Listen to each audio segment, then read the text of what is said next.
Bangkok Siren Song. Part 2. Coffee steamed in our mugs on side tables. The early morning light glowed softly through the curtains.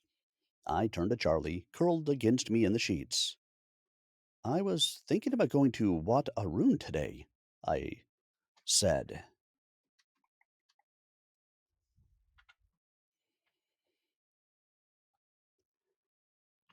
passing her my phone. This was a view from Horzamut last night. She took it from me, eyes widening as she scrolled through the photos, especially the one of the temple lit up like a holy beacon across the river. Wow, she whispered. So beautiful. It really was. I'd love to go see it up close with you, if you're up for it. But if you've got things to do or just feel like laying low, I'm not going anywhere. Everything feels empty without you. She smiled, handed the phone back, and nuzzled a little closer. Yes, I love to go, she said. Arun is very special. Other things wait. Dim sum or breakfast in bed? I offered. We stayed in bed far longer than planned, tangled up in each other's heart and souls until the sound of housekeeping working next door was a reminder that time still existed. We shared a quick shower, dressed in record time, and stepped out into Bangkok, ready for whatever came next. In terms of central location, forget it. Bangko Lame isn't close to anything unless you count the river. A handful of local hardware, beauty supplies, mani-pedi boutiques, auto dealerships, scooter repair, pharmacy shops, and families of stray dogs with generational roots in the neighborhood. It's not on the tourist radar, aside from the Asiatique night market. And that's exactly why I'd fallen for it. The pace, the people, the life. I attacked online transit maps like a SEAL commander prepping a hostage rescue as I plotted a route to Wat Arun. The temple was miles away and across the river, a not so simple journey that my system transformed into an urban triathlon. Number one bus to BTS to Gold Line to some yet to be identified bus and finally a walk. From my untrained, warped vantage point, this labyrinth seemed efficient. Did I consult Charlie? Wing the doorman? Anyone with a shred of common sense? No. I had a system. Flawed as hell, yes, but it was my system. Besides, a couple of hours traversing the public transport quagmire promised glimpses of parts of Bangkok resolutely uncurated for tourist consumption. Having cracked the Da Vinci Code of Bangkok's tangled transit, we fueled up with dim sum and cold tea at our favorite spot. 30 minutes later, we were back on Charon Kroong Road, hopping the number one bus towards Safan Taksin Station. Across the Chao Phraya we went, the first stop to Krung Thonburi, then transferred to the Gold Line SkyTrain. We rode that to its end of the line, Klong San Station, before spilling out onto the street to flag down a bus that was headed in a general northerly direction, paralleling the riverbank. The goal was simple. Close enough to walk, but get a real walk in, too. I wanted asphalt under my flops, a chance to see what life looked like on that side of the water, away from the tourist glare. Chalermwan slipped comfortably, yet stylish flats on without a hint of complaint about the couple of miles we might stroll. And then the shocking part. It actually worked. My convoluted, multimodal transit plan unfolded exactly as conceived. By the time our feet hit the pavement on the edge of the Klong San district, the mid morning sun was already doing its best to roast us like chestnuts. Through it all, Chalermwan hadn't said a word of complaint about our odyssey. No headshakes in disbelief, not even a subtle eye roll. Just her knowing smile, the kind that suggests she was deep in calculation. Was this slightly deranged Farang she was falling in love with brilliantly resourceful, completely unhinged, or some perplexing, adorable blend of the two? Her words. not mine. Regardless of her internal verdict, we walked hand in hand, the heat a shared experience, laughing at nothing and everything, simply together, admiring the vibrant, messy beauty unfolding around us. Our walk meandered first along Somdet Chao Phraya Road. We passed under the AH 123 overpass and turned to the right, entering a quiet family neighborhood, the kind where life spills into the street without apology. Bikes leaned lazily against gates, colorful laundry billowed on lines overhead. Somewhere, a radio playing Luk Thung as cats eyed our passing with suspicion. From open doorways, the rhythmic clatter of woks and skillets, replete with aromatics of garlic, onion, oyster, and soy sauces, ginger and basil filled the air, provided the neighborhood's authentic life symphony. The narrow streets and alleys eventually spilled us out not at our intended destination, but at the foot of something unexpected. Yep, should have studied the map more. A vast, gleaming white stupa raising into the blue sky like an alabaster sail. It stopped us in our tracks with a sudden breathtaking awe. It was Wat Praya Ur Wang Sawat Warawihan. The sign I saw was in beautiful, frustratingly illegible Thai script. For all the guidance it offered me, it might as well have been scrawled by a Martian with a calligraphy fetish.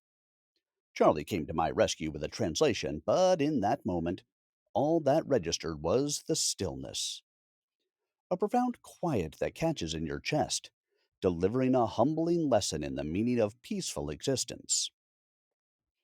We wandered the grounds, a lovely pocket of temple calm, maintained with a level of care and devotion that bespoke of the love the residents monks had for their home. Broad stone paths, warm beneath our feet, led around the great white stupa. It stood sentinel, radiating light with an almost arrogant serenity, as if it knew exactly how photogenic it was. The only movement came from a few locals and monks performing quiet rituals, lighting jaw sticks and kneeling before a gilded Buddha tucked into a wall niche. The air itself felt sacred, with the sweet perfume of jasmine and sunshine. Even the ubiquitous birds that love to hang around the temples seemed to have dialed down their volume, offering softened versions of their hit songs like they too had taken a vow of reverence. For a few minutes, basking in that stillness, I was utterly convinced we'd somehow tripped into a hidden Shangri La, granted a peek behind the curtain by some cosmic lottery, which, of course, was pure, unadulterated baloney. A quick check via the map later confirmed it wasn't a secret at all. It was a well known destination. We hadn't discovered the undiscoverable, we'd just shown up unfashionably early. Something about the symmetry, the white on white palette, the elegant grounds tickled the back of my mind. I knew this place. Or at least, I'd seen it before. Then it clicked. The king and I. Rogers and Hammerstein came ghosting in from some long dormant neurons, dragging silk gowns and stage fog into the fore. I turned to Charlie and leaned in, unable to stop myself. In a voice better suited for a solo shower performance than sacred ground, I murmur sang the only line I could remember. Getting to know you, getting to know all about you. She gave me a look of mock horror, her hands clasping her cheeks, eyes wide. You sing so bad, she laughed. She reached out and grabbed my face and kissed me, just enough to jolt me out of Broadway and back into Bangkok. Exiting the grounds, we ducked down a covered alley, letting the rhythm of the neighborhood and our curiosity steer us. Tetsaban Sai 1 road gave way to Soywat Kanlaya, then to more narrow alleys, then narrower still, cutting through the guts of a working neighborhood. No landmarks, no signs I could decipher, just the quiet thrum of local life. Barefooted toddlers chasing each other, a woman sweeping her stoop with a twig broom, buckets of water sluicing down a worn path from a doorway, an old fellow ironing shirts and pants in his doorway. Then, as if it had risen from the ground through a magic veil, Wat Kalayanamit Warmahawayan appeared. You won't find it on most of the popular tourist maps. See 8 watts in a day maps, which is a blessing. Despite being one of the most important temples in Thailand, it remains a place for locals, not spectacle, but sanctuary. Its reputation runs deep in the city, deep within Buddhism, rooted in community life with ancient daily rituals that have been performed for longer than living memory can account. Built 2 centuries ago by a nobleman who offered his fortune and land to King Rama III, Wat Kalayanamit was never meant to dazzle. It was meant to serve. The monks there are teachers, not simply practitioners. School children still file through its gates each morning. Families come seeking blessings, lighting incense with the same quiet gestures their great grandparents once made. A massive Buddha, Fra Buddha Tri Ratanayak, sits at the heart of it all, towering over 50 feet tall, presiding over the temple like a figure who's seen everything and still manages a faint, knowing smile. The locals believe his presence brings peace and luck. I felt like he was seen into and through me, which was a little unnerving considering the thoughts I was thinking about Charlie at that moment. She was backlit by the sun. My mind embraced her in every way. There's a giant bell beside the main hall, weathered from centuries of use. The enameled paint chipped or faded away in many places. If you ring it, they say, fortune will follow. We rang it several times. But what struck me most wasn't the Buddha or the bell. It was the silence. Not the absence of sound, but the kind of stillness you only notice after stepping out of the noise. It was even quieter than the previous temple. The sound waves felt muffled like we were wearing noise canceling headphones. I wasn't the only one to notice. Charlie pointed it out first. The temple grounds are an unusual blend with traditional Thai rooftops, their tiered elegance rising above and traditional Wat design motifs, but intermingled with Chinese guardian statues, pagodas, dragons coiled in stone, an odd square chetty, and curved gables trimmed in porcelain mosaics. The grounds feel as if they're folded in on itself, dense with iconography all pointing inward. We were in the Wihan offering our thanks to Buddha. I had been slyly watching Charlie through our explorations, reveling in her by my side, her serenity, her presence, watching her explorations while deeply enjoying her quiet yet playful companionship. I leaned in and whispered my thoughts into her ear.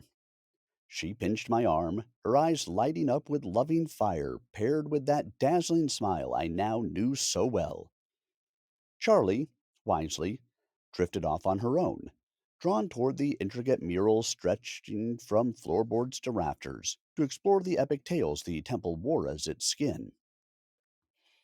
I settled in with some monks for a chat, joined in with a chant, and received a blessing. The monk leading the chant was about my age, his voice low and steady, and for a moment everything else faded away. I was back in the mountains, my heart filled with joy. No photos, no commentary, just breath and incense. When I rose, I felt calm, peaceful, and grateful. I bowed a deep, sincere why to the monks, then turned to see Charlie watching me with what seemed like admiration. She clasped her hands in front of her, then bowed to me with a look I hadn't seen from her before, raw and quietly fierce. I remembered the line from The Lord of the Rings. I reached out, holding her hands in mine.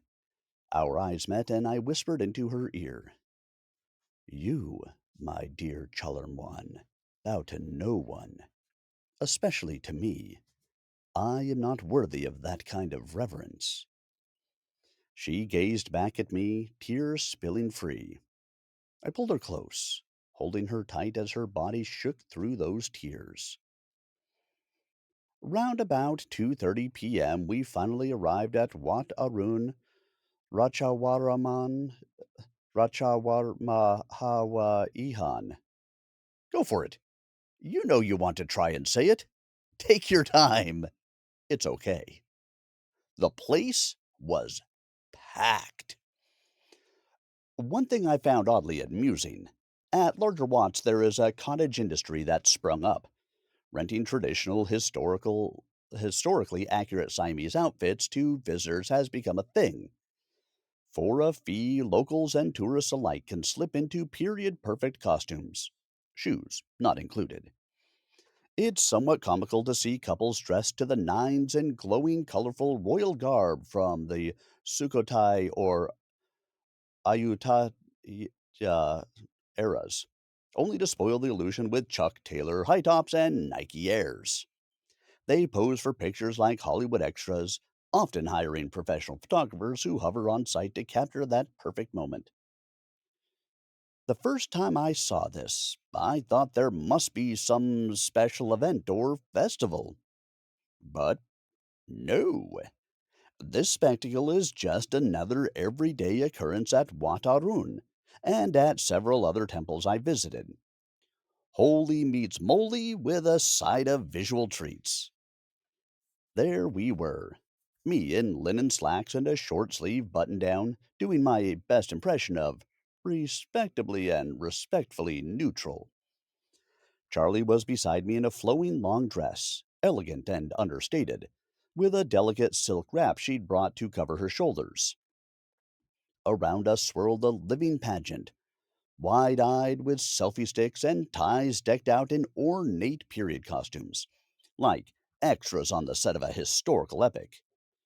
Brocade jackets called kurui, bejeweled hairpins, chongkraban loincloths, and golden sashes gleamed in the afternoon sun.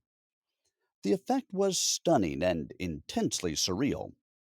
For the first time in ages, I wished for a little hallucinogenic buzz to go with the visuals that swirled around us. It was clear that for many Thais, this wasn't cosplay or novelty. It was pride, a chance to connect with their deep heritage, to step into something ancestral and walk in it for an afternoon. But me?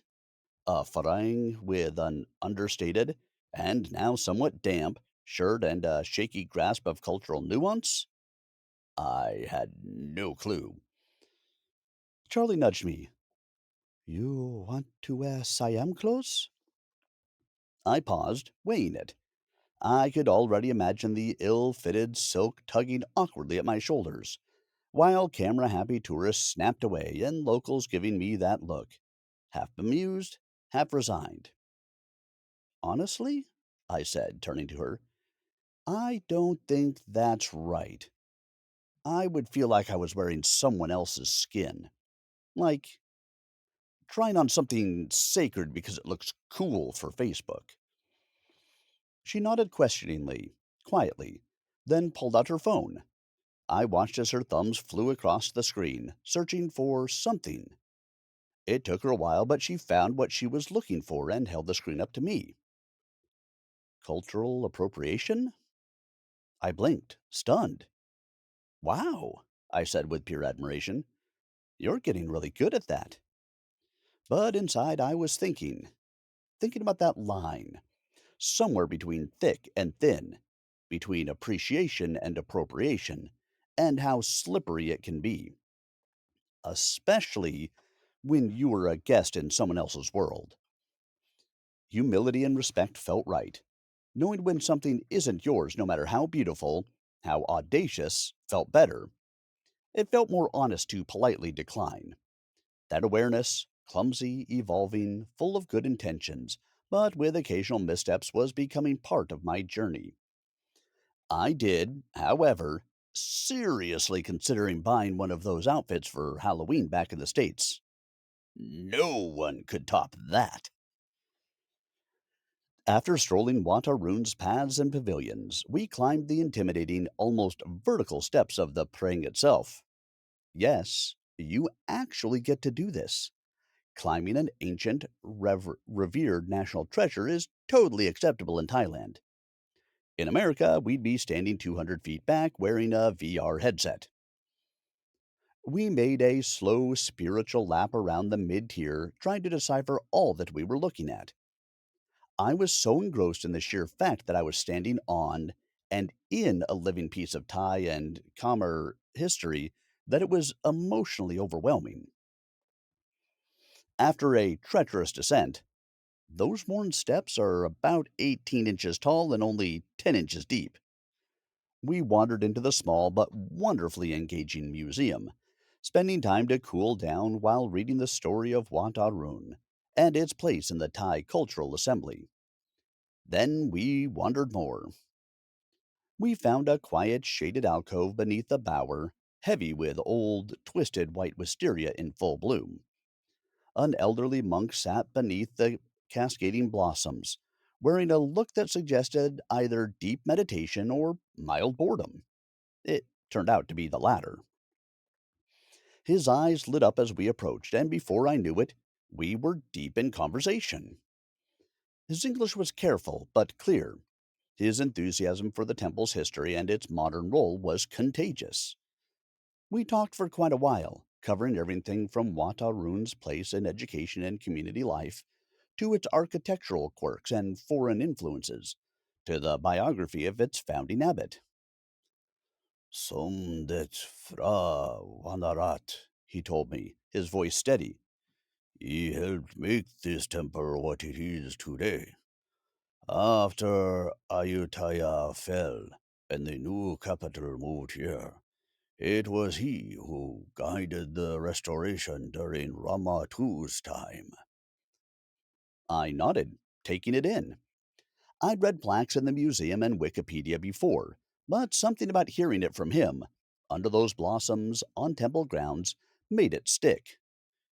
He was a wise man, the monk said, smiling faintly. He knew beauty and discipline must go together. That is why this temple is strong. I noticed Charlie shifting, subtly at first, then with the unmistakable signs of wanderlust. A gentle pivot here. A composed glance at her make believe watch. The polite half smile of someone saying, Fascinating, truly, but I might chew off my own arm if we don't move soon. I began wrapping things up, grateful to our impromptu teacher, and mildly panicked by the thought of Charlie reaching terminal boredom. We bowed, smiled, and made our exit with all the grace of people pretending not to be making an exit. That gentle monk smiled and winked like he'd seen it 100 times before. How is it monks always seem to know everything? We wandered the perimeter of the temple grounds, tracing neatly trimmed paths and lush landscaping, pointing things out quietly as we went, until the path curved toward the river. And there it was, right in front of me.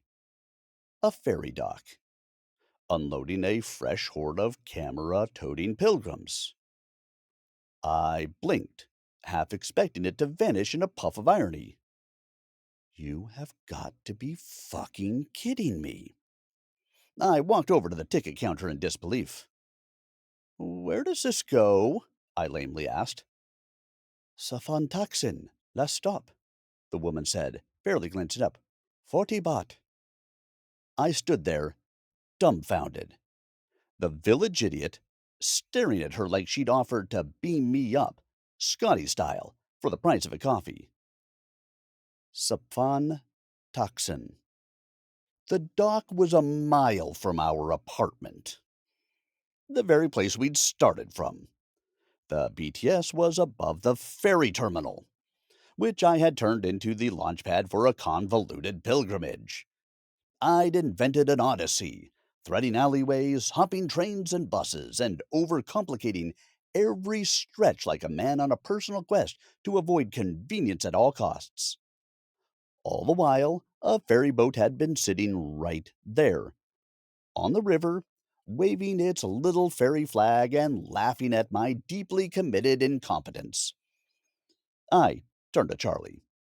She'd clearly pieced together what was flying through my head and was doing her best, nobly, heroically, not to laugh.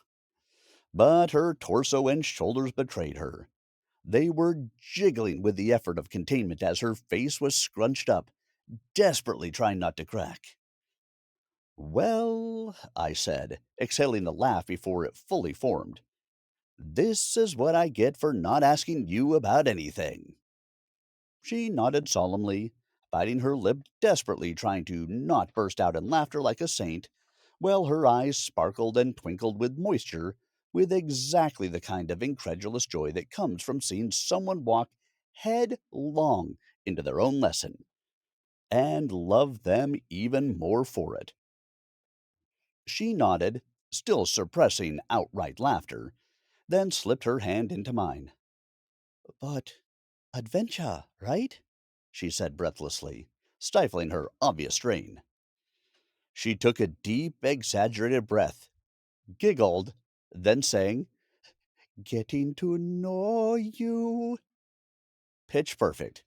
Better than I ever could. Then exploded into full body laughter as I burst out in hysterics at my foolish self. We held each other through that uproarious moment, adoring each other. We grabbed a bench portside on the upper deck, tucked in close, the river breeze teasing at Charlie's wrap, the sun making her jet black hair glow like obsidian as she leaned her head against my shoulder with the kind of relaxed affection that makes you forget you ever had doubts about anything. The city floated by. Ornate temple spires jutted skyward, their gold leaf flickering in the sunlight like scattered treasure. Low-slung shops and houses lined the banks, peeling paint telling stories of decades, maybe a century or two survived. Riverside restaurants both established and makeshift, their tables full. Laundry fluttered from balconies as prayer flags fluttered alongside. Families perched on wooden docks, fishing poles and net lines in hand, chatting with the ease of lifelong neighbors. The river teemed with an inconceivable array of watercraft. Longtail boats cutting wakes like brushstrokes, gleaming speedboats slicing the river's surface, slow-moving ferries creaking as they bobbed, long barges hauling their loads, and artfully paddled sampans and reu kalong balancing loads of fruit, flowers, vegetables. The vendors shouted greetings to each other. Their movements felt choreographed. A ballet danced by time and the river itself, turning a commute into a fairy tale boating magazine cover come to life. Charlie pointed out landmarks now and then with calm certainty. Over there, best mango sticky rice in city, she said, nodding toward a faded store festooned with yellow marigolds. And that little place? I asked. She grimaced. No, we not eat there. Bad. Food make sick for days. Her voice carried the easy authority of someone who'd grown up just upstream, knowing the river's secrets and hazards. The ferry stopped at every pier, four in our direction, a river bus plying its route. Locals hopped on and off with the practiced ease of people who didn't have to decode four transit systems to get there. Lobster-headed tourists shuffled behind, clutching GoPros and half-empty water bottles, caught somewhere between dehydration and amazement. Their eyes darted from temple to phone to vista, looking awestruck while overheating. And there we were, nestled into it all, letting the city unfold at river speed. 25 minutes later, we pulled up at the Sampan Taksin dock. Just a 5-minute tuk-tuk ride from the apartment. And that's with heavy traffic. It felt like a minor triumph. I'd led us on a needlessly convoluted odyssey only to land right back where we started. Wiser, sweatier, and definitely a bit footsore. As we stepped off the boat, I turned to Charlie, trying to sound casual but fully aware I'd just orchestrated the great Bangkok detour of 2024. So, I asked, what did you think of my grand route plan? She grinned, wide and genuine. You fun, she said. I like time to seeing you discover. There it was, affection laced with amusement. Here's a PSA for those of you determined to follow my footsteps. The commercial ferries, fast commuter barges, water taxis, and sleek longboats tearing through Bangkok's rivers and klongs have a rhythm all their own. Equal parts insanity and choreography. Out on the water, there's a left of way etiquette that's observable, but when it comes to loading and unloading passengers, that's a whole different beast. It's madness disguised as a moving, breathing art installation. Unlike the safety first, composed, and regulated docking procedures you see on public ferry services from Venice to Seattle, in Bangkok, boats don't tie up in any traditional sense. Instead, a crew member leaps off the boat as it approaches the dock, holding the mooring line with a kind of graceful urgency, acting as a human anchor. Does that crewman tie off to a cleat? Why would you when you'll be there for less than a minute? The boat might still be moving, but that doesn't matter. The captain, with a level of expertise that is as skillful as it is poetic, deftly maneuvers his vessel to hover an inch from the dock, rapidly applying quick bursts of forward and reverse thrust. Wakes and currents be damned. Meanwhile, the human anchor is barking out the station name like a drill sergeant. Get on! Get off! Move it, pal! But in Thai. All of this unfolds in a New York minute. Passengers board and disembark with the urgency of a subway crush at rush hour. The boat never quite stops.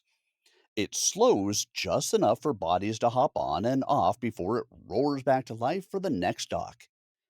At the last possible moment, the crewman springs back aboard, and they're off again. It's a well rehearsed dance, repeated over and over throughout the day. I found myself watching that dance with a mix of awe and disbelief. After getting comfortable using the rivers and klongs as a faster and more efficient way to travel the length and breadth of Bangkok, I came to appreciate the art of this rapid ingress egress process. It's like crossing a busy street. Swift, committed action is required, or you'll find yourself in the drink. One false step, one momentary lapse of focus, and you could end up swimming alongside the boat. And believe me, the crew and fellow passengers will be rolling in hysterics, though they'll also be quick to save your soggy butt. It's messy and utterly thrilling, and in its own way, a gritty performance piece staged on water. I had a plan. Quietly, carefully, sneakily hatched the day before, and orchestrated over the course of our day's wanderings. Because what better time to scheme and implement than during well timed bathroom breaks? Back at our apartment, I turned to Charlie and asked with mock gravity, My dear Chalermwan, may I take you out on the town tonight? Dinner and dancing, if you'll have me? Her lips curved into her enigmatic Mona Lisa smile, eyes flickering with curiosity and a teasing hint of mischief. I love to. Then you'll need to dress up. She cocked her head, her fingers playfully tracing my chest, asking, What do you wear? I showed her my carefully selected ensemble. Gray silk slacks, a cream silk shirt with a whisper of pattern, and a black closed toe shoe. Fresh out of the box and required for one of the places I'd scoped out. She kissed me, long, soft, and deliberate. Then, wordlessly, she turned and slipped out the door. Her footsteps were light, a dance of their own, echoing the quiet promise in the air. Now that she had her own key, our comings and goings no longer required planning or timing. It was a small but potent signal, an unspoken commitment wrapped in trust, and something I welcomed. She did too.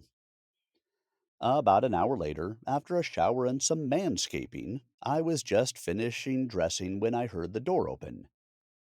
There she was, standing in the doorway like a vision plucked straight from a dream.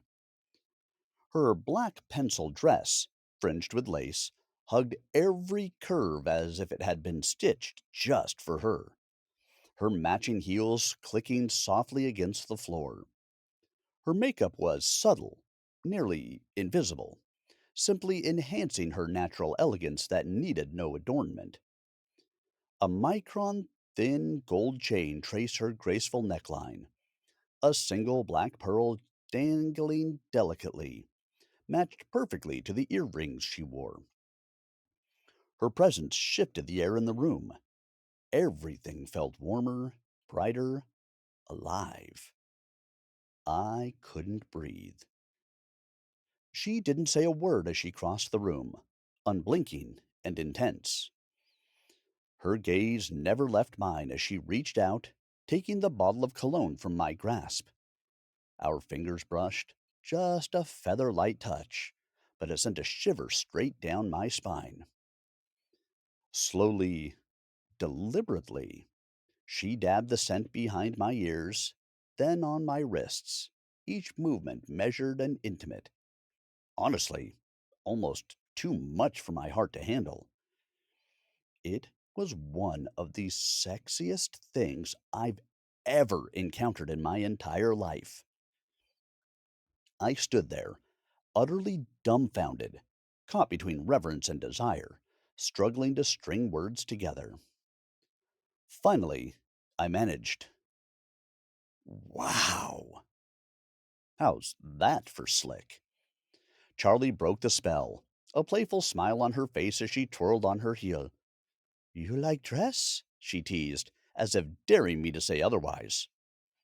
I swallowed, trying to regain some composure, but it didn't come.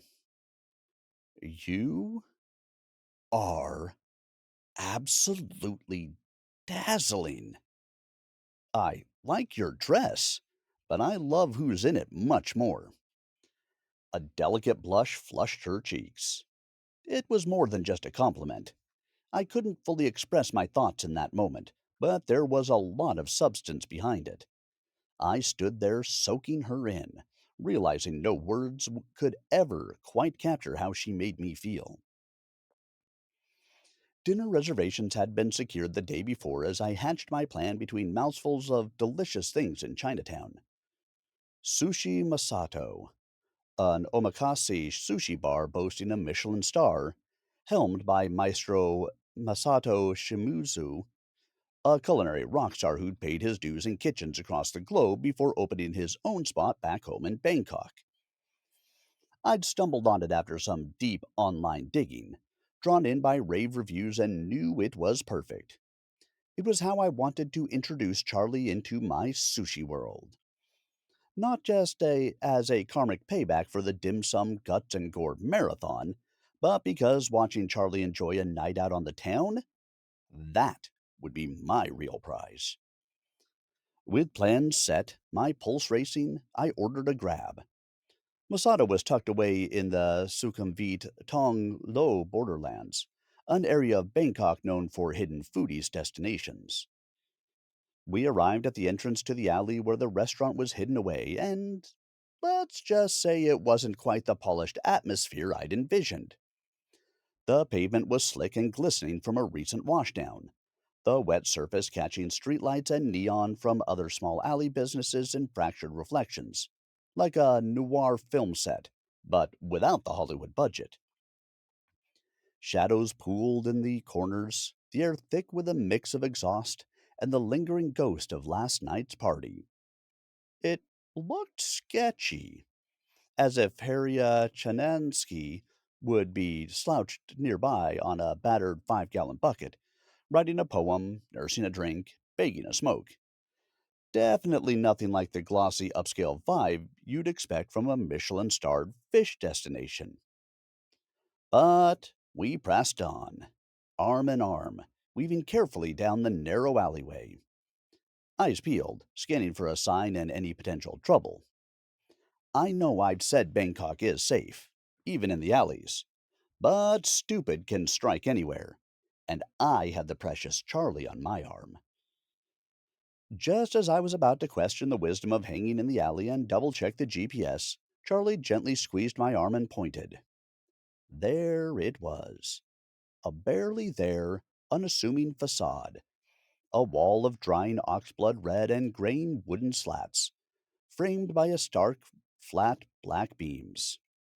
It didn't exactly scream restaurant, more like forgotten samurai outpost. The only clue that this was no ordinary entryway was subtle. A dimly lit alcove tucked into that dark wall that had a ground lantern faintly glowing. A small brass plaque etched with delicate Japanese characters caught the faint glow of hidden lighting, one that had to be burning at a mere 3 watts. It was affixed next to a recessed blonde wooden door that looked as if it belonged more in a Zen temple than a semi seedy Bangkok back street. We slipped into the alcove. I reached for the handle, but before I could grasp it, the door slid open with a whisper.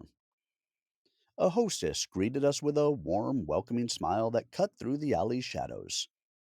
She led us forward into a world that transformed the dread outside into refinement, elegant, with an air of quiet excitement, which made my pulse quicken. We'd stepped through a hidden doorway into something precious, and I was hungry. The ground floor was a visually thoughtful interplay of deep burgundy leather banquet four-tops flanking pale wood tables, grounded by a cool cement gray aisle that cut confidently through the space. It exuded understated elegance, quietly confident, never overreaching. But our hostess didn't pause there. She led us past the hum of conversation and the clinking of ceramic and up a discreet staircase to the third floor. The L shaped sushi bar dominated the room like a stage set for something ceremonial. Every seat was taken, every face rapt, every eye following the fluid motions of the chef's knife flicks, perfect cuts, concentrated coordination. It was mesmerizing, but I had reserved something a little more off script. At the far end of the upper room, tucked away from prying eyes, was a 2-seat alcove bar. It was intimate without being claustrophobic, sophisticated without pretense, a romantic hideaway in a temple of fish. The lighting was low and warm, bouncing softly off dark lacquered wood and the delicate grain of the countertop. It felt like a secret waiting to be unwrapped. In short, it was a very sexy space. And waiting for us, prearranged because I'd perused their menus, was Masumi Sanka Junmai Ginjo Sake. It glistened under the soft light, as rare and quietly dazzling as Chalermwan herself. 2 green Kiriko sake glasses, cut glass with a striking geometric pattern, rested at our places like jewelry. She turned to me with a look I was starting to recognize, half curiosity, half silent praise. Then she smiled, slowly and knowing, and I felt my chest loosen and my shoulders relax. Anticipation, awe, gratitude.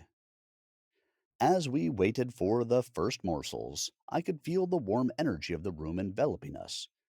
The air hummed with quiet chatter drifting in from the main room. But here, it was just us, tucked away in our own intimate little world. Our fingers playfully entwined as we chatted quietly about this and that, meaningless yet deeply meaningful at the same time. Edamame inspired omakase style dining is all about trust. No menu, no choices to make.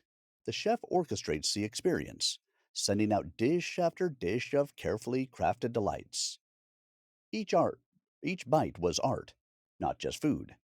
The Thai, snapper, was as fresh as the deep sea. The monkfish liver was rich and indulgent, and the uni, sweet, umami, and briny in concert. Then there were razor clams and oysters, skate and barramundi, otoro, Atlantic cod, wagyu beef tartare, and more. Small dishes kept coming, each one more beautiful than the last. But what truly made the experience unforgettable was watching Charlie. Each beautiful new kozara placed in front of her made her eyes light up. Her smile spread wider with each bite. Her little gasps as she drank in the flavors, the textures, savoring each one slowly, delicately, were pure magic. I found myself mesmerized by the joy on her face. I didn't even need to taste the food myself to know how extraordinary it was. Her reaction told me everything I needed to know. As the last plate from the creative butterscotch macadamia roll was cleared away, I ordered a post dinner plum wine to share. It was deep indigo and sun kissed plum sweet. Charlie took a tentative sip, and her entire face lit up with that playful, adorable surprise I'd come to adore. She glanced around, making sure no one was watching, then leaned in, pressing her lips to mine in a kiss that tasted just as sweet as the wine. Time stood still. The bustling restaurant, the passing thoughts, they all faded away, leaving only the two of us, wrapped in that perfect moment. Her kiss was slow, soulful, and full of quiet intensity that spoke volumes without a word. It was one of those moments you don't want to end, where time feels irrelevant, and all that matters is the connection between two people. Turns out, I'd chosen well. Sushi Masato wasn't just good, it was rated the best sushi spot in all of Bangkok by Samurai Gourmet. I hadn't even known that when I booked it.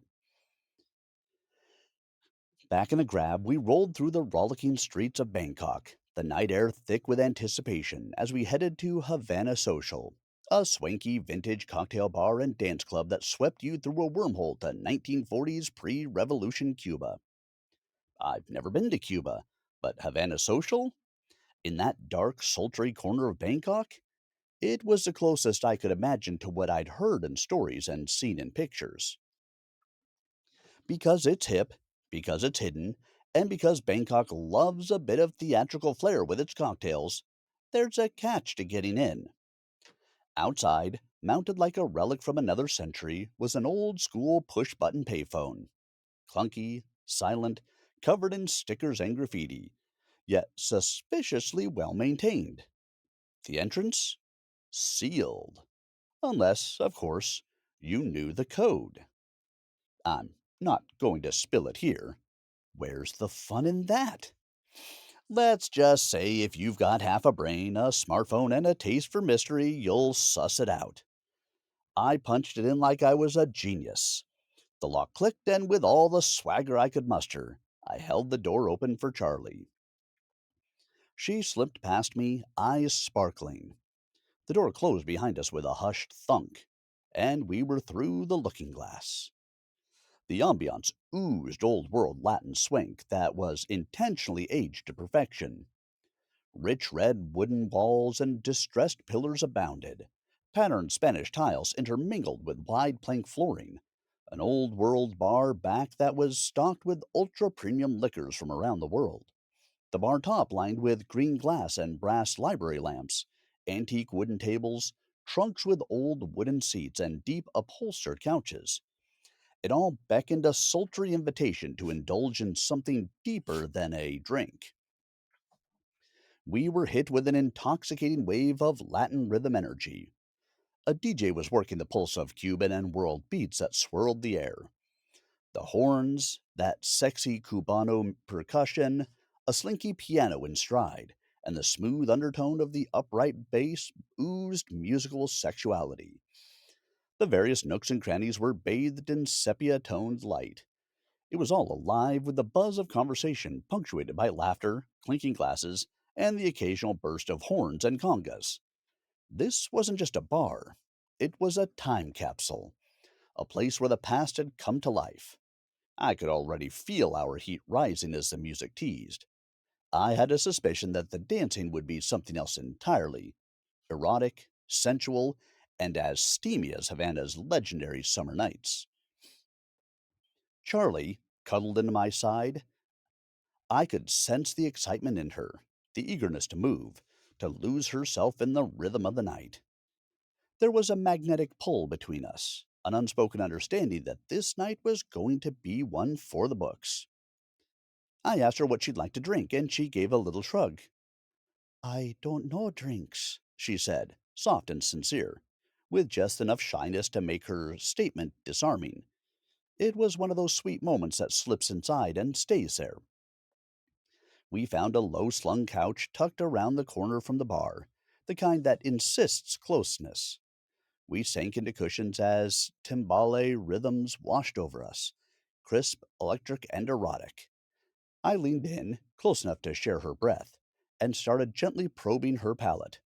Citrus or sweet, bold or floral, herbal or spicy. After a little playful back and forth, mint emerged as her winner. Fresh, cool, just enough bite to keep things refreshing. Like her. Just as our conversation slipped into soft, companionable silence, the kind where the eyes do all the talking, a server appeared with uncanny timing. I ordered a mojito for One, muddled mint, fresh squeezed lime, cane sugar, and a generous pour of white rum. Summer in a glass. For myself, I went with one of their signatures, the Ricardo Robson. Añejo rum, hibiscus grenadine, orange and lime squeezed to within an inch of disintegration, and a ribbon of honey to smooth it all out. It tasted like a slow dance in a Havana back alley. We locked eyes again as the server disappeared, and for a beat, the only rhythm was the bass line and the unspoken "What's next?" hanging in the air.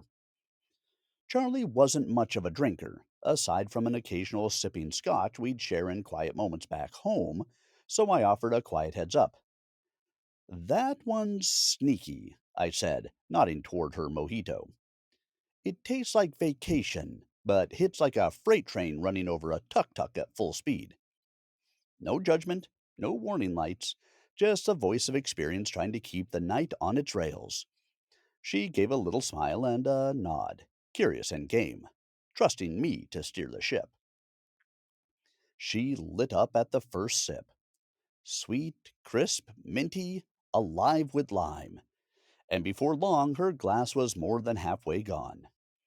The band was still tuning up, but the energy in the room had already shifted, rising like a warm tide, bubbling with promise.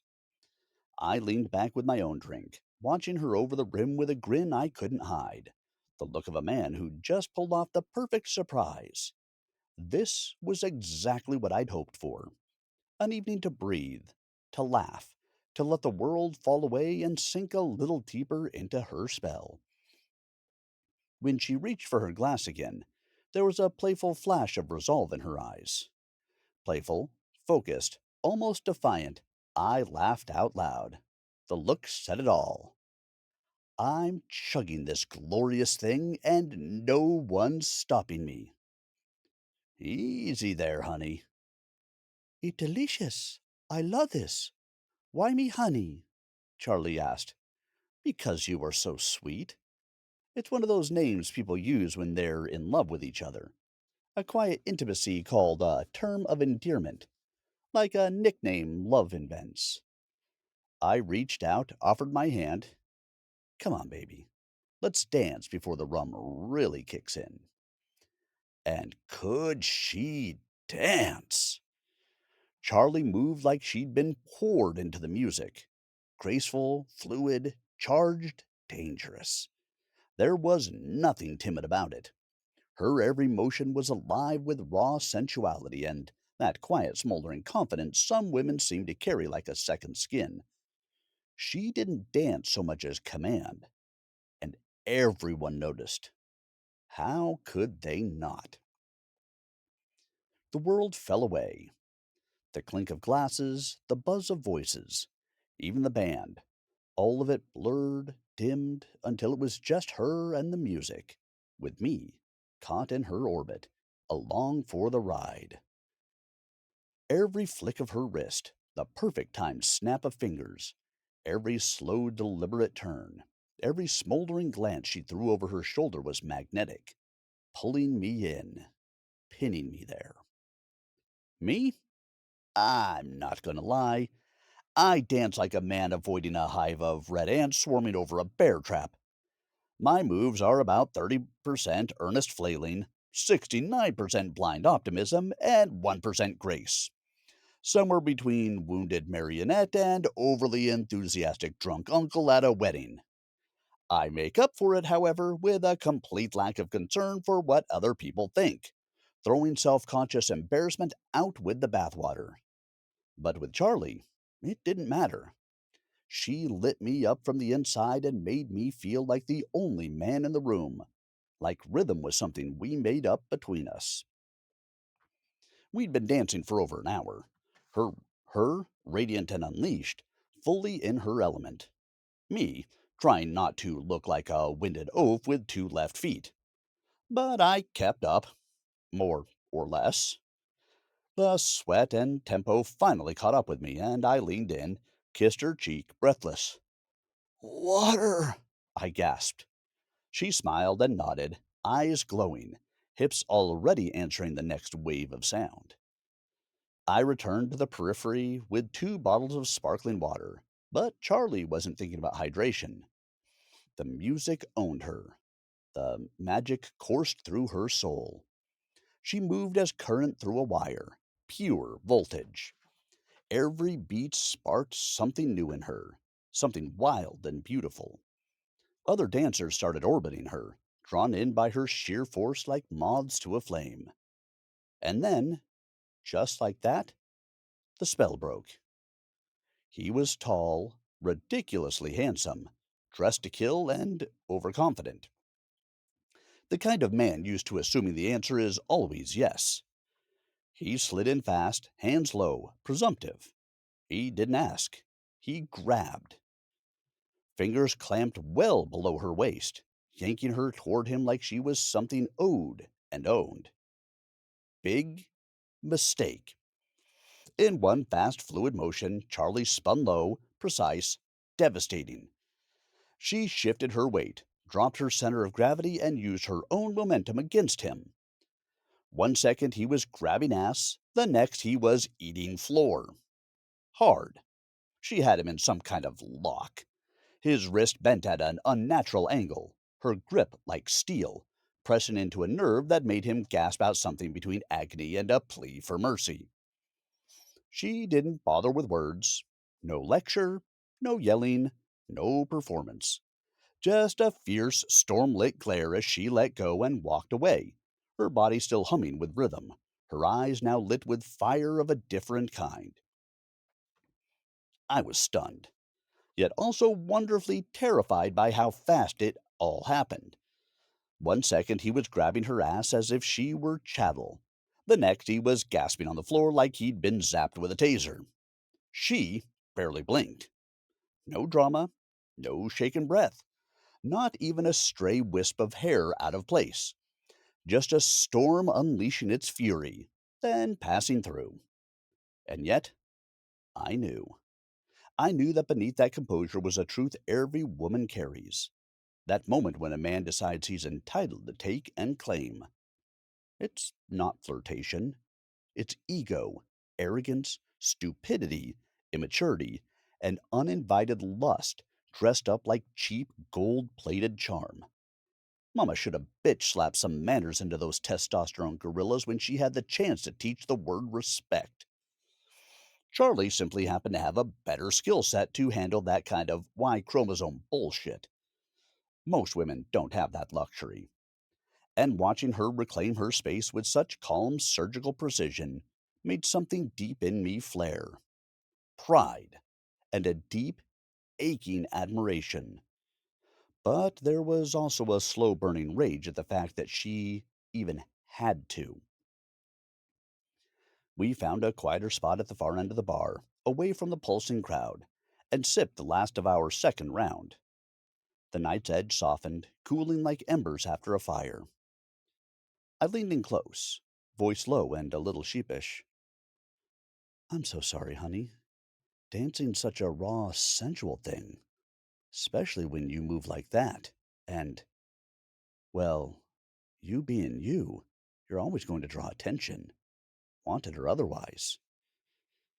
She tilted her head, gazing at me, the smoldering flame still there but cooling, eyes steady and voice soft but firm.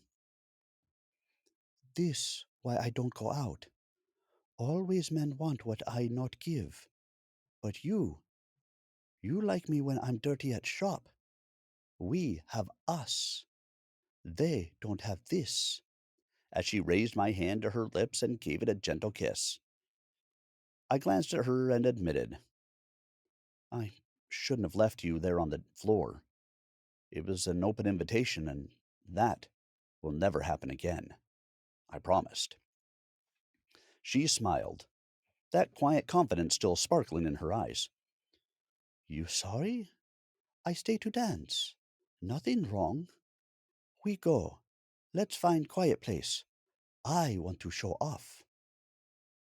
I didn't understand what she meant by show off, but I wasn't about to argue. Outside, a cabbie waited for a fare. He belonged to the night's rhythm. I showed him a screenshot of the speakeasy rooftop bar, the romantic refuge I'd picked for a nightcap, where soft lights and the city skyline promised a gentler pulse. Our driver moved through Bangkok streets with effortless ease, away from the heat of the floor, from the tension that had filled the air.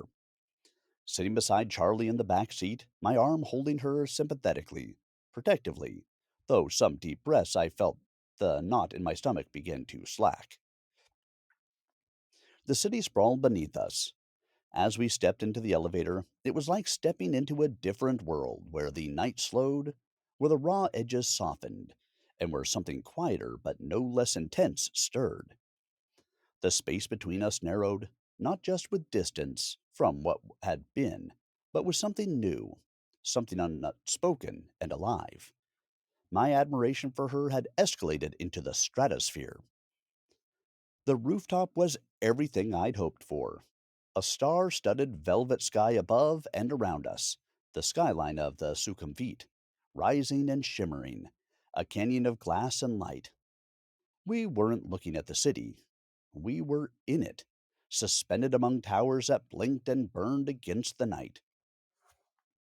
The air was thick with soft techno and frangipani. I'll easily admit that it was an ego stroke walking in beside a woman like Chalermwan. She had beauty, yes, but also presence, quiet and self-assured. Heads turned. Every last one. We were led to a glass-topped table along the balcony rail, where the sprawl of Bangkok shimmered all around us. I pulled out her chair because, yes, I believe in being a gentleman. She sat, laced her fingers in mine, and looked up at me with that glint, the one that short-circuited my brain every time. Kiss me, she said. I leaned across the table. I did. When I finally pulled back, breathless and grinning, I asked, Okay, what was that all about? She didn't hesitate. This place is fancy. Men bring bar girls. Bar girls not kiss. No allowed to kiss. Now everybody know we together. I not bar girl. Not just sexy sexy. I smiled, touched to the core by her pride and ownership of the situation. Of me. She had clearly understood the moment we walked across the deck a social secret that I had not grasped. Ah, I understand. I rose and reached for her hand, guiding her up with tenderness. As she rose, I pulled her into me, full length and unguarded. Our bodies fitted together. We'd been designed that way. She folded into my embrace, arms winding tight around my back. We didn't move to music. We swayed to something deeper, an invisible rhythm that belonged only to us. The rooftop faded into the periphery. It was just her heartbeat and mine, sinking in some ancient, private tempo. After a long, breathless pause, I eased back just enough to cradle her face in my hands.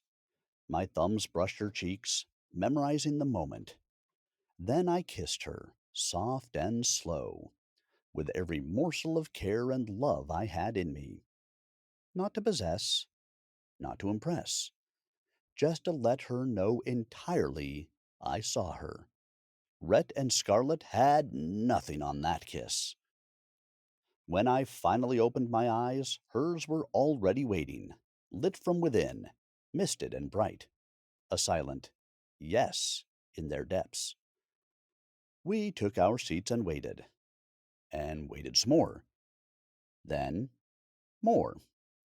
Whatever doubts might have lingered in the shadows evaporated with that kiss. Anyone still foolish enough to label her a bar girl would have had to deal with me. I would have seriously considered throwing them off the rooftop. How very Buddhist of me, I know. But let's be real. Charlie would have done it first, faster, and with better form. I'd just be the guy apologizing to the waitstaff while she adjusted her dress and walked away without a hair out of place.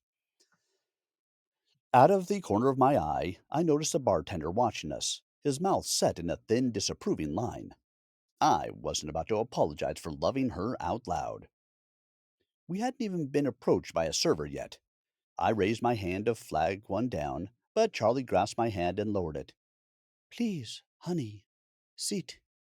She looked at me with a sly glint. My turn, she said, and in 2 syllables, she flipped the energy of that place. She walked. No, she commanded her way across the rooftop to the dour barman, who now had the look of someone who knows they're in trouble. I was going to enjoy the hell out of what was coming his way. Her movement was slow, unapologetic, deliberate, the kind of walk that changes a room's temperature. A sachet like silk over fire that exuded pure sexuality. Every eye turned. Every conversation paused. She was the show now. She spoke with the bartender for over a minute, calm and composed, as I watched him obviously backpedaling and apologizing. She turned, then returned with that same ease, gliding back to our table. Charlie knew exactly what she was doing. The subtle grin she slyly sent my way as she sat said it all. Watch this. As if some invisible cord had been cut, the tension around us released. Service snapped into high gear. Servers emerged from the shadows like second line dancers. Sparkling water arrived, then poured into tall glasses with ice. A glass vase with fresh jasmine and orchids placed at the center of our table. A bowl of water with floating tea lights placed next to the vase underlit the flowers and our faces. And then came the piece de resistance, a chilled bottle of Bollinger Rosé, carried with ceremony and respect. A soft pop and a cascade of bubbles into tall flutes. Then the bottle nestled into a pewter ice bucket next to us. Whoa, honey, this is fantastic, I said, my eyes wide. How did you pull this off? Charlie didn't miss a beat. I say you husband and true love and stop fuck us around, she said, with a gleam in her eye and zero remorse. Then she burst into that musical laugh of hers. I also say you Hollywood big shot. She giggled again, absolutely delighted with herself. I laughed hard with her. When I finally caught my composure, I lovingly reprimanded her. Charlie, honey, we don't need to fib. Let's just be who we are and let the world catch up to us. But seriously, thank you. This is incredible. You are incredible. I gestured toward the bottle, still faintly hissing in its cradle of ice. How did you know I love champagne? Have we talked about wine? I can't remember. She shrugged, modest but proud. I not know. I say best they have. Must be good. I already pay. I blinked. That was very sweet of you, honey, but I know what this costs pretty much everywhere in the world. You shouldn't have. Charlie cut me off then, waved my concern away. You pay all the time.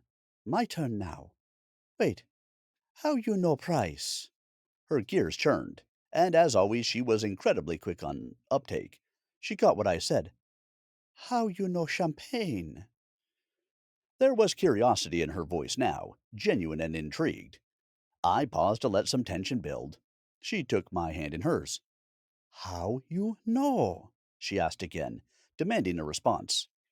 I leaned in and offered some of what I hadn't yet shared. I mean, you have to keep some intrigue, right? I worked in the wine industry for many years. Vineyards, operations management, production, retail with my own shop. You name it, I did it. I'm also a certified sommelier. This, I raised my flute, is kind of my thing. She tilted her head, amused, a bemused smile boring into me. Why you not tell me before? What is sommelier? We've been kind of busy, I said, smiling, and you never asked. She laughed, shaking her head. Anything else I not know? There went my plan to hold onto some secret for later divulgence. I sipped, then launched into a story. I told her how champagne is made, how the color of rosé comes from limited grape red skin contact during fermentation, called Sagni, and which of Bollinger's estate vineyards in I Texiorus and Verzenay likely produced the grapes in our glasses. When I mentioned I was also a musician, she laughed. Not way. Again, freaking adorable. Way, I laughed. Guitar, mostly, but some bass too. I also learned some engineering and production along the way. Played in a lot of bands over the years. She paused, eyeing me with scrutiny. A wonderful gap in conversation that highlights how comfortable we were with each other. Then she leaned in, eyes searching mine. Why you pick me? I didn't hesitate.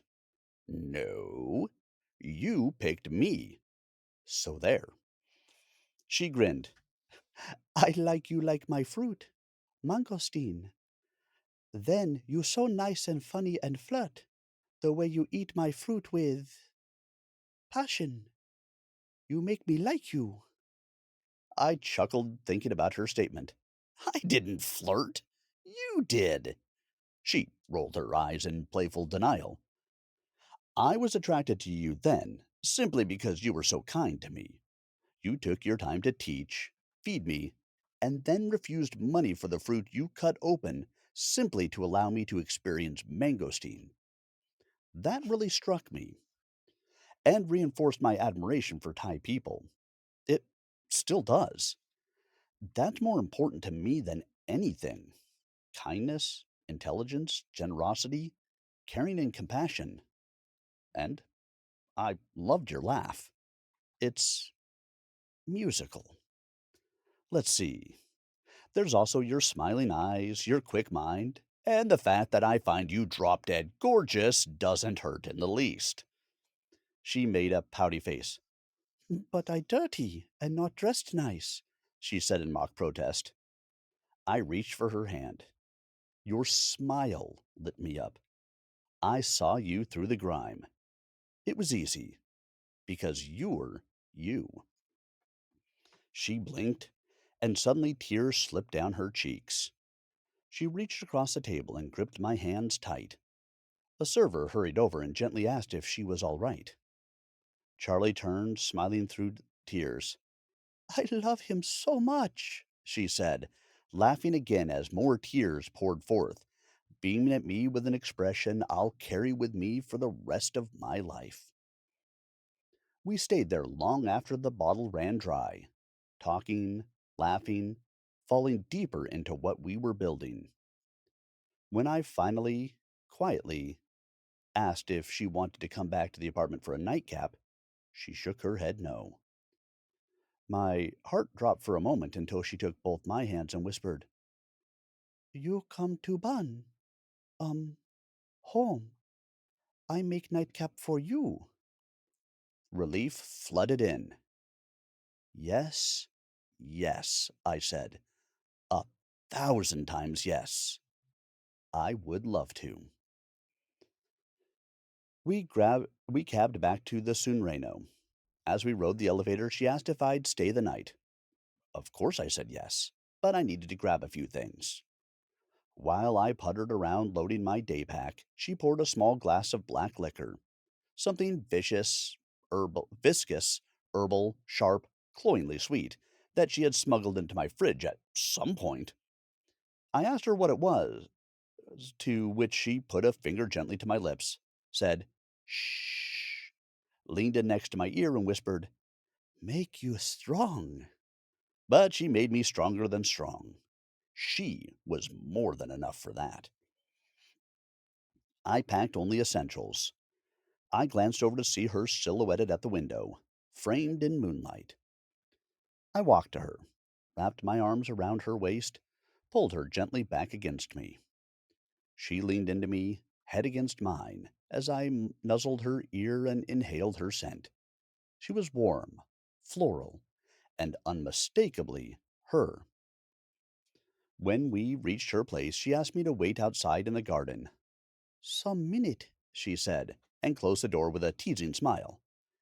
I settled on a cushion for a micro meditation as frogs croaked nearby in the canal. A scooter buzzed by, followed by a drunk local tottering his way back home. Crickets chirped from all around as a breeze rustled the trees overhead. The world felt still, held. Then softly, "You come in now, Larry." I rose from the cushion and turned. The door cracked open. Inside, candle light flickered across the walls, and I could smell incense as the smoke swirled gently out the door from the small altar in the corner. Everything smelled of cedarwood smoke, flowers, and her. It was, quite simply, magical. The door closed behind me. A latch, a lock, a click. And there she stood, dressed the same as the day she was born. The futon was freshly made, pillows fluffed and sheet turned down. Pillar candles glowed. Her home was alive with warmth and intention. My breath caught as I gazed at her. I sank down onto the bed, body and mind giving in to her, to the night. I looked up at her and teased. "I thought you said we were going to have a nightcap, Charlie." She closed the gap between us, straddled my lap, wrapped her arms around me, forehead to forehead, then whispered into my ear, "I am Nightcap, honey."